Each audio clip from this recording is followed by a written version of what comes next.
Buenas tardes, muchachos. Vamos a dedicar esta sesión a resolver los problemas relacionados con la ley de Faraday. Entonces vamos a ver la lista de problemas asignados por LITSI para la ley de Faraday. Bueno, ahí está el primer problema, ¿sí? Vamos a ver. Dice, en cierto lugar del hemisferio norte, el campo magnético de la Tierra tiene una magnitud de 42 microteslas y apunta hacia abajo, formando 57 grados con la vertical. Calcula el flujo a través de la superficie horizontal de 2.5 metros cuadrados de área. Bueno, lo primero de este problema es que el campo, en vez de ser horizontal, apunta en gran medida hacia el suelo. Y nosotros estamos acostumbrados aquí en la Ciudad de México a que el campo magnético sea horizontal. Entonces, ¿por qué en este caso el campo magnético tiene una gran componente vertical? ¿Cuál sería la explicación física?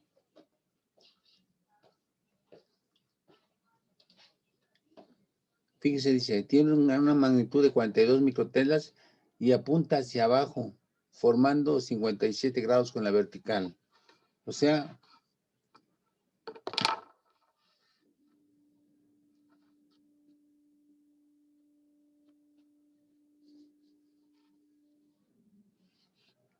tenemos así en la horizontal. Tenemos aquí la vertical. Y el campo magnético forma un ángulo teta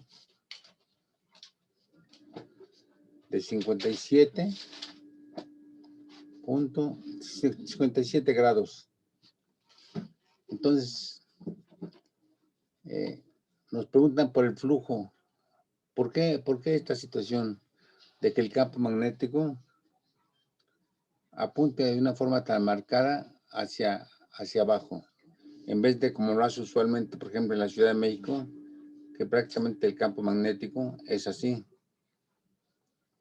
¿Cuál sería la razón de que ahora el campo magnético esté tan inclinado? Es porque la Tierra es como redonda, entonces deben de estar en alguna parte del hemisferio sur.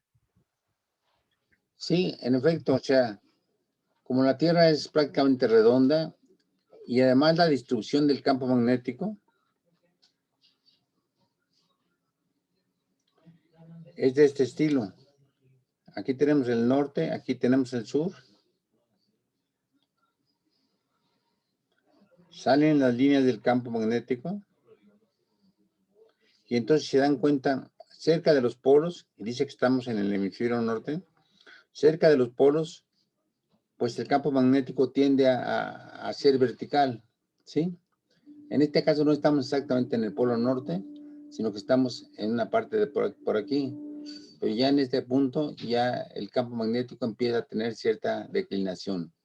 ¿Sí? Es lo que se llama técnicamente eso, la declinación del campo magnético. Bueno, entonces, pues es muy sencillo de resolver el problema, ¿no? ¿Cómo lo haríamos? Nos piden calcular el flujo cuando el área es de 2.5 metros cuadrados. A ver, ¿cómo lo haríamos? Podemos calcular la componente del campo magnético que es perpendicular a la superficie, ¿no? Sí, exactamente. Y entonces, ¿cuál sería esa componente perpendicular a la superficie? Coseno de teta por P. Exactamente, coseno de teta por el campo magnético que nos los dan en microteslas, ¿no? Y ya lo multiplicamos por el área que nos las dan y entonces ya encontramos el flujo magnético. O sea, es interesante porque entonces, cerca de los polos, si nosotros tuviéramos una espira y dado que en los polos supongamos que estamos exactamente en los polos. Entonces, dado que en los polos el campo magnético tiene esta orientación, si moviéramos la espira hacia arriba y hacia abajo, ¿qué pasaría con el flujo de la espira? Se induciría una corriente. Exactamente. En primer lugar, nos generaría una FEM, ¿no? Una fuerza electromotriz. Y a partir de la fuerza electromotriz, una corriente. ¿Y qué más? Un campo que ¿qué? ¿Cómo sería el campo formado por la corriente? Opuesto al movimiento que realizamos de la espira. Más bien opuesto al campo que está produciendo el flujo, ¿no? Y si el campo apunta hacia arriba, el campo inducido apuntaría hacia abajo. O sea, el campo producido por la FEM debido a su corriente tendería, este sería el campo inducido, y tendería a contrarrestar a este campo, que es el que está provocando la FEM, ¿sí? Entonces hay que tener en cuenta, Pero ¿sí? sí importa en qué dirección movemos la espira, ¿no? ¿Perdón? ¿Qué importa en qué dirección movemos la espira para saber la dirección del campo inducido? Ah, sí, sí importa, desde luego, porque lo que está fijo es el campo. En este caso pusimos una espira que fuera perpendicular al campo magnético en los polos, ¿sí? Que es donde el campo magnético se comporta de esta forma, por esta cuestión de que va entrando. En un caso extremo, el campo sería así, ¿no? O sea, poco a poco, a medida que nos acercamos a este punto, el campo tendría más y más, tendría que hacer esto. No, perdón, saldría del polo norte, ¿sí? Entonces, desde luego que sí importa la orientación de la espira. Si la espira estuviera así y el campo es así, pues el flujo cambia, ¿no? ¿Sí? Nos importaría esta componente. Por eso lo multiplicamos por el coseno de teta. ¿Sí queda claro? Sí. Si le pusiéramos como peso a la espira y le pusiéramos un capacitor y la dejáramos caer desde una altura muy alta, ¿se cargaría el capacitor? Sí, sí, porque formaríamos un circuito RLC, ¿sí? RLC, ¿sí? Pero se cargaría en tanto esto estuviera generando la fuerza automotriz. Ajá. De hecho, formaríamos este tipo de ecuación, de este tipo de circuito, perdón, una FEM, una resistencia,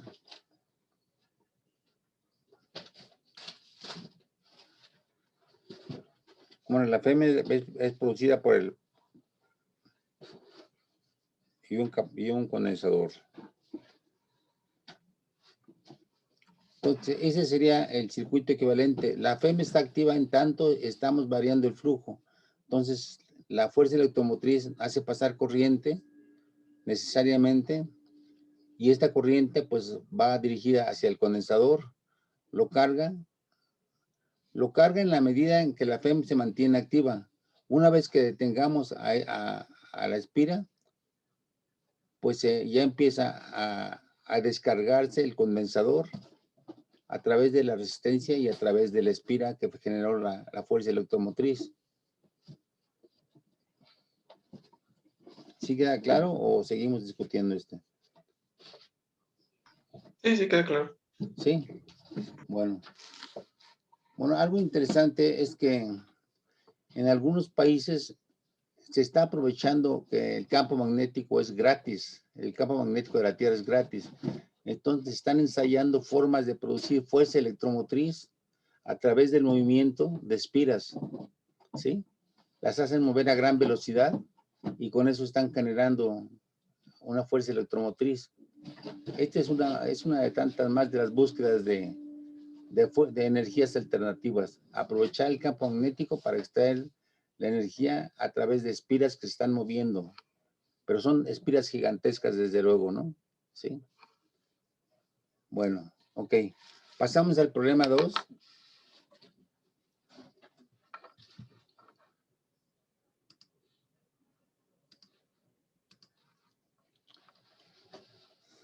Dice, el flujo magnético a través de la espira mostrada aumenta gradualmente de acuerdo con la relación phi b igual a 6t cuadrada más 7t, donde phi b está en miliwebers y t en segundos.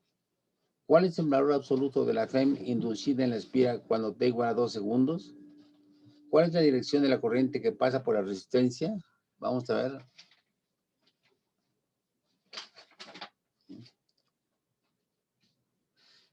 Este es el circuito, ¿sí? Pasa a través de la espira. Esa, si se dan cuenta, la espira es circular más o menos y el campo magnético está apuntando hacia afuera y está variando según esa relación matemática de phi b igual a 6t cuadrada más 7t. Y va a generar un flujo que está en miliwebers, o sea, en milésimas de Weber. Recuerden que el Weber es la unidad del flujo magnético. Bueno, entonces, ¿cómo resolveríamos ese problema?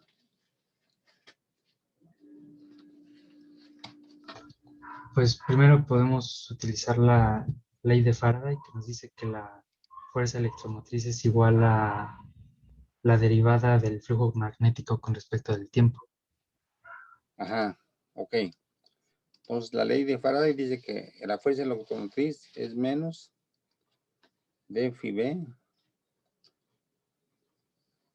en dt. ¿Sí? Y pues tenemos esto sería igual a, el área permanece constante, ¿no?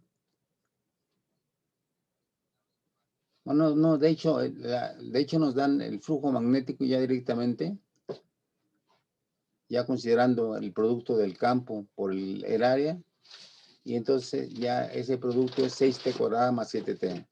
Entonces, como tú dices, simplemente, ¿qué haríamos con esto? ¿Cuánto nos daría la FEM, así a primera vista? 6t más 7. 6t, Digo 12. 12t más 7. ¿Sí? Y eso serían los Webers, o más bien eso sería la FEM, y hay que considerar que están los Webers en milisegundos. Entonces, a esa FEM la multiplicaríamos por ¿cuánto?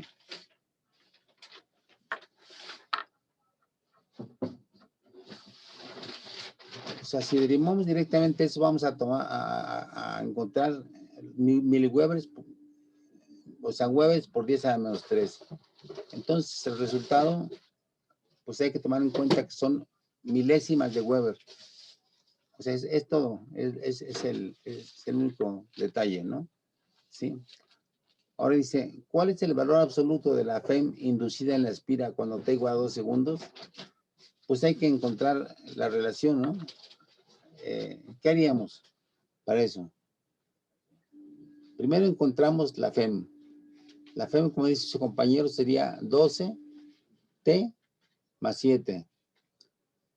Ahora nos piden el valor absoluto de la FEM cuando t igual a 2 segundos. Entonces, ¿cuál sería el valor de esa FEM? Aquí la veo.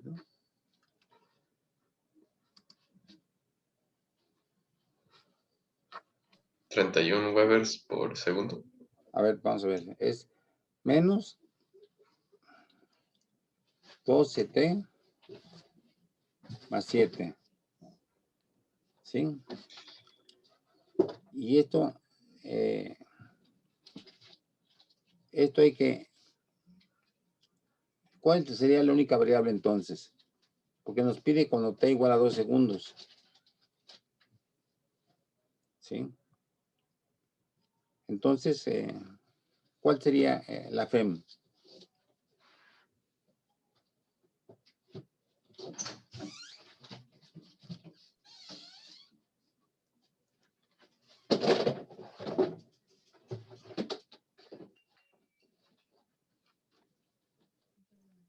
¿31 Webers por segundo?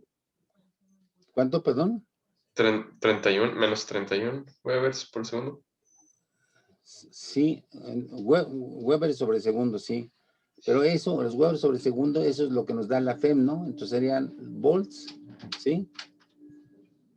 Pero hay que acordarnos que esto está dado en miliwebers. Entonces, el valor este que tú encuentras, hay que multiplicarlo por 10 a la menos 3, ¿no? Porque estamos derivando los miliwebers por segundo, ¿sí? Sobre segundo. Entonces, esto que tú dices, 31, 24, 31, no serían 31 volts, sino serían 31 volts por 10 a la menos 3. ¿Sí queda claro? Sí. Sí. Bueno, la otra pregunta, ¿cuál es?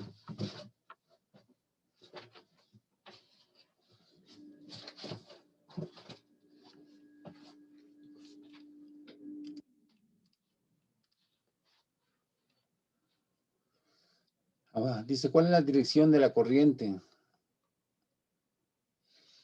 que pasa por la resistencia? A ver, Por la regla de la mano derecha es de derecha a izquierda, ¿no? de derecha a izquierda, no, vamos a ver, el campo magnético está aumentando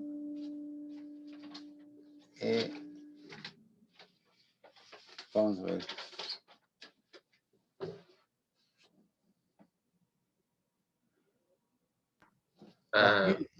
¿El puntito es que sale o que entra? Sí, los puntos recuerden que son campo magnético que sale. Entonces es de izquierda a derecha. Entonces la FEM, ¿cómo se produciría? Recuerden, pues, sí, hay que aplicar la regla de la mano derecha. Sí, de izquierda a derecha. No, porque si fuera de izquierda a derecha la FEM, digo, el campo magnético, la corriente, o sea, la corriente debe fluir de tal forma que cree un campo magnético que contrarreste a este campo magnético. Entonces, ¿hacia dónde debe ir? Sí, de derecha a izquierda. A ver, mejor háblenme en sentido háblenme en términos de las manecillas del reloj. En sentido de las manecillas del reloj. Ajá. Bueno, vamos a ver. Pues sí, dejen torcer mi mano. En sentido de las manecillas del reloj, sí, exactamente. En este caso, el campo magnético iría hacia adentro y contrarrestaría este campo que está hacia afuera. ¿Sí? Entonces iría en esta dirección. En dirección de las manecillas del reloj. Bueno, está bien. ¿Sí queda claro? A ver, muchachos, díganme. Sí, ¿Sí? Bueno. Vamos a ver el problema 3. Dice, una espira de acero plano y circular de radios 35 centímetros se encuentra en reposo en un campo magnético uniforme, cuya vista de perfil se ilustra en la figura. ¿Sí? El campo cambia con el tiempo de acuerdo con la expresión B de T igual a 1.4 teslas E a la menos 0.057 segundos a la menos 1 y eso multiplicado por el tiempo. ¿Sí? A ver, ¿qué pasaría con esos segundos a la menos 1 al multiplicarlo por tiempo? pues se eliminan los segundos y ya nada más es un número, ¿no? Sin unidades. Exactamente, quedaría solamente el término escalar 0.057, ya. ¿Sí? Bueno. Entonces nos piden, calcule la FEM inducida en la espira como función del tiempo. A ver, ¿cuál sería esa? ¿Qué hay que hacer? Nos dan el radio de la espira circular ¿sí? Y la espira está quieta, pero lo que está cambiando es el campo magnético. Entonces, ¿cómo calculamos? ¿Qué paso hay que hacer para calcular la FEM inducida?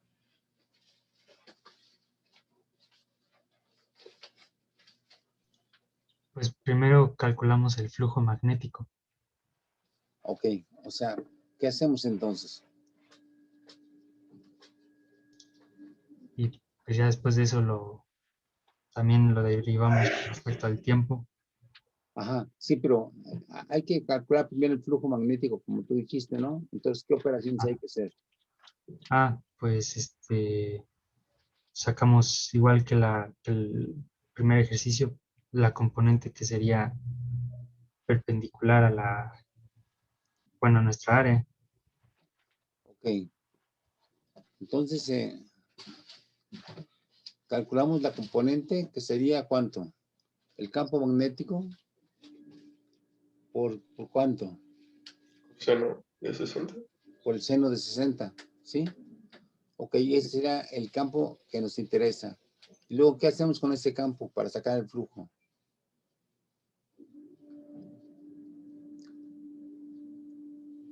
Porque hay que multiplicarlo para sacar el flujo.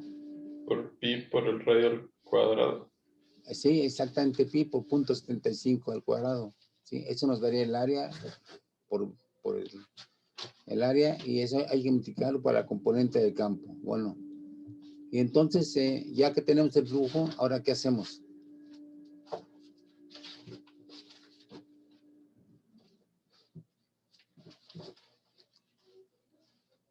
Ya tenemos el flujo. ¿Ahora qué hay que hacer para encontrar la FEM? Derivar, ¿Sí? Derivar, ¿cuál sería? A ver, la pura derivada del campo, ¿cuánto sería? menos 0.057 Ajá, por, ¿dónde dice? Por 1.4 t por e a la menos 0.057 ok, por t.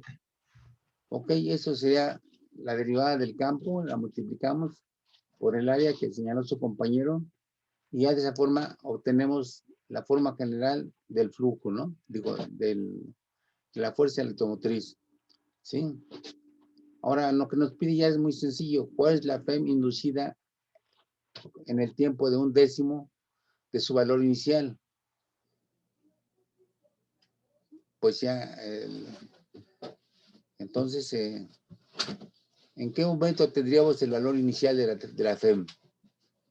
¿Cómo sacamos el valor inicial de la FEM? Cuando t vale 0, Cuando t vale 0 sería e a la 0, o sea, 1, y entonces eso nos daría la FEM inicial. Bueno, ahora nos pide cuál es la FEM cuando el tiempo es igual a 1/10 de su valor inicial. Pues simplemente, ¿qué hacemos? dividir entre 10. Ajá. Ok, dividir a la FEM inicial entre 10 y ya, ¿no? Porque ya tenemos el valor inicial. Es cuestión nada más de dividir entre 10. Ok. Ahora dice B. No, sí, porque está preguntando el tiempo. No, la pregunta B es, ¿cuándo es la FEM igual a sí, perdón, sí. O sea, implícitamente está preguntando el tiempo. Bueno, tenemos el valor inicial entre 10 y luego tenemos el coeficiente del exponencial. Entonces despejamos el tiempo del exponencial, ¿no? Habría que sacar el logaritmo natural. Exactamente. Sacamos el logaritmo natural y de ahí despejamos al tiempo con los valores esos de B inicial entre 10, ¿no? Sí, perdón, tienes mucha razón. ¿Cómo te llamas, perdón? Víctor, Víctor, ¿qué? Hugo Hernández, Ah, ok, Macías. muy bien. Bueno, luego finalmente determine el sentido de la corriente inducida en la espira, viendo esta última desde arriba. O sea, el campo aparentemente está apuntando hacia arriba. Ah, no, sí, sí, efectivamente está apuntando hacia arriba según la figura anexa. Entonces, ¿qué sentido tendría la corriente inducida en esa espira? ¿Qué tendría que hacer con el campo original?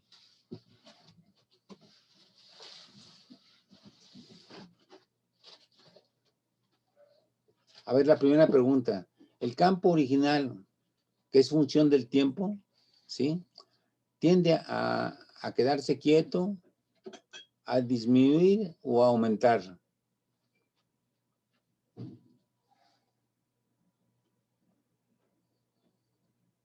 Al aumentar. ¿Aumentar? A ver, recuerda. Sería disminuir, ¿no? Sí, porque B de T es igual a 1.4 teslas por E a la menos 0.057 segundos, ¿sí? Entonces, tiende más bien, es una exponencial que muestra que el campo va decayendo, ¿no? Entonces, el campo que aumenta, disminuye o queda quieto, según la fórmula.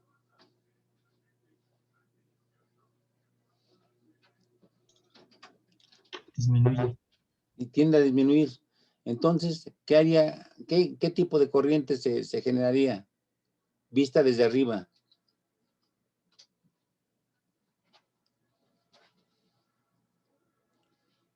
Una corriente en el sentido de las manecillas del reloj o en contra. En sentido de las manecillas. Sí, sí, porque eso es lo que nos daría un campo que tendería a aumentar. Ajá, para contrarrestar la disminución del campo dada por la fórmula. ¿Sí? Bueno. Ok. Ahora vamos a seguir. ¿Sí queda claro? Sí. ¿Sí? Bueno. Ahora vamos a ver el problema 4. Un rectángulo que mide 30 centímetros por 40 centímetros está localizado en el interior de una región de campo. Ahí hay un error. Está localizado en el interior de una región de campo magnético, ¿no? No es eléctrico, sino del campo magnético. Espacialmente uniforme de 1.25 teslas, con el campo perpendicular al plano de la bobina. O sea, tal como se ve en la figura anexa. ¿Sí? Se tira de la bobina con una rapidez constante de 2 centímetros por segundo en una trayectoria perpendicular a las líneas de campo. O sea, se está sacando a la bobina fuera del campo. ¿Sí? Encuentra la FEM inducida cuando toda está dentro del campo. A ver, ¿sí queda claro? Está un campo magnético que apunta hacia adentro. Está una bobina que está moviéndose hacia la derecha. Entonces, vamos a analizar el caso de que qué ocurre cuando la bobina está dentro totalmente del campo, toda la bobina. ¿Qué pasaría en ese caso? La primera pregunta es, ¿se va a generar una FEM? No, ¿Por qué? porque el campo es constante. Sí, el campo es constante, pero más que el campo, ¿qué es lo que nos importa?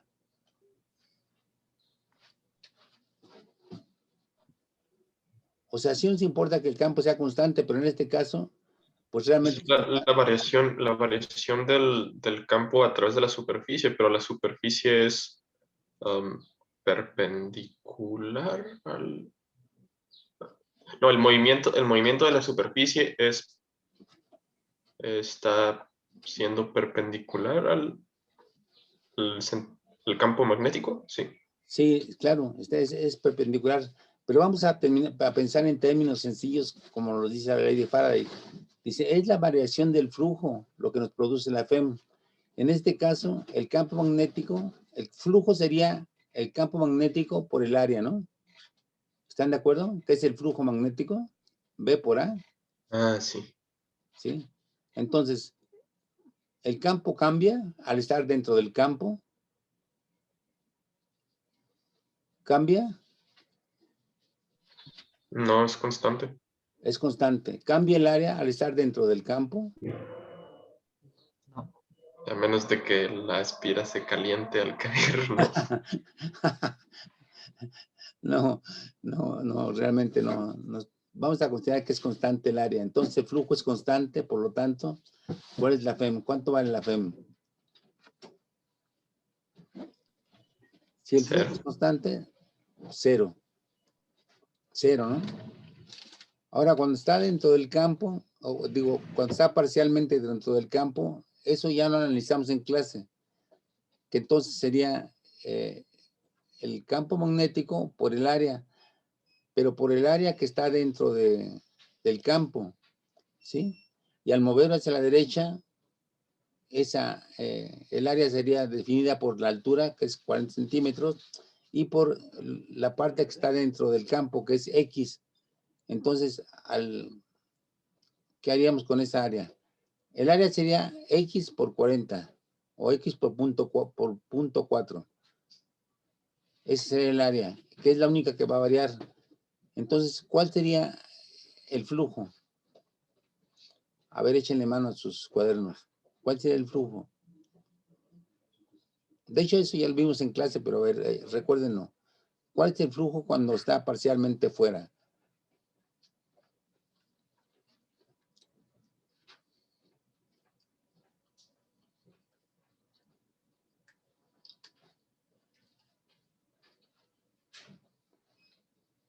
Recuerden, el flujo es B por el área.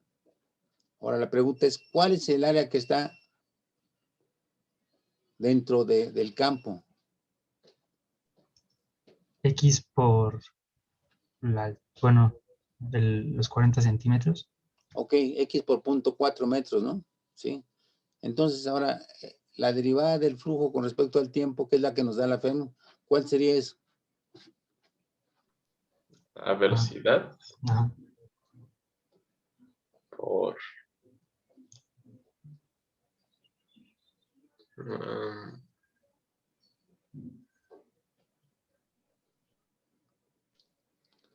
Por los 40 centímetros, ¿no? Y el campo Sí, magnético. sí, pero siempre en el sistema MKS, todo esto es en el sistema MKS. Entonces hay que convertir los 40 centímetros a metros, ¿no? Sí, Entonces, ¿cuánto sería? sería 0.4 por la velocidad, que sería de 0.02 metros sobre segundo, Ajá, y por el campo, que es de 1.25 teslas. ok, y eso ya nos daría la FEM, ¿no? Sí, ya está. Pero no se tendría que multiplicar también por el tiempo para que nos dé la distancia. No. Por eso la parte la base, que es la que va a variar cuando está parcialmente dentro del campo, esa mide X. Su compañero midió el área multiplicando X por punto 4 y todo eso por el campo, ¿sí? Ahora, eso es el flujo. Si sacamos la derivada, sería el campo magnético por punto 4 por la derivada de X con respecto al tiempo que nos da la velocidad, ¿sí? Entonces, eso sería la FEM. Y de hecho nos dice cuánto vale dx en dt. Dx en dt son 2.0 centímetros sobre segundo, que hay que convertirlo a metros sobre segundo. Y de esa forma ya tenemos que es el campo por la altura, punto 4, por la velocidad en segundos. Y eso ya nos daría la FEM, perdón. La FEM, Ah, sí, ya. Sí, perdón, me confundí. ¿sí? Bueno, ok. Ahora, cuando está toda fuera del campo, la espira, ¿qué También pasa? sería 0, ¿no? Cero, ¿por qué no hay? ¿Por qué es cero, evidentemente? Porque ahora ya ni siquiera hay flujo magnético. No hay flujo magnético, ¿por qué? Porque no hay campo y porque si no hay campo, pues no puede haber flujo, ¿no? Sí, por esa sencilla razón, no hay campo, es cero por cualquier área que quieran. Ajá. Entonces serían las respuestas. Bueno, vamos a ver el último 5. Una espira circular del alambre está en una región de campo magnético uniforme. Ahí se ve en el dibujito. El campo está dirigido hacia el plano de la espira. ¿Sí? Ok, o sea que es perpendicular al plano de la espira. Y está apuntando hacia adentro. Determina el sentido horario o antihorario de la corriente inducida en la espira cuando B aumenta. O sea, B que apunta hacia adentro de la figura está aumentando. Entonces, ¿en qué dirección se va a mover esa corriente? La corriente inducida por la FEM. Apliquen la regla de la mano derecha a la corriente y al campo. ¿Antihorario? ¿Antihorario?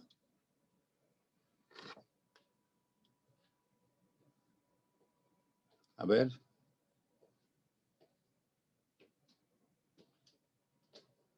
Si B está aumentando, entonces si tú le pones en el sentido horario a la corriente, nos va a aumentar todavía más el campo, ¿no?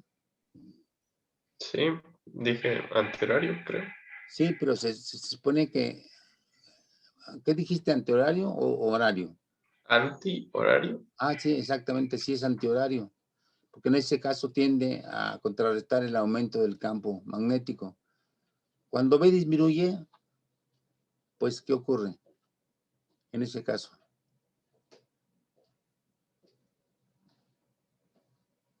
¿Qué debe ser la corriente con el campo cuando el campo disminuye?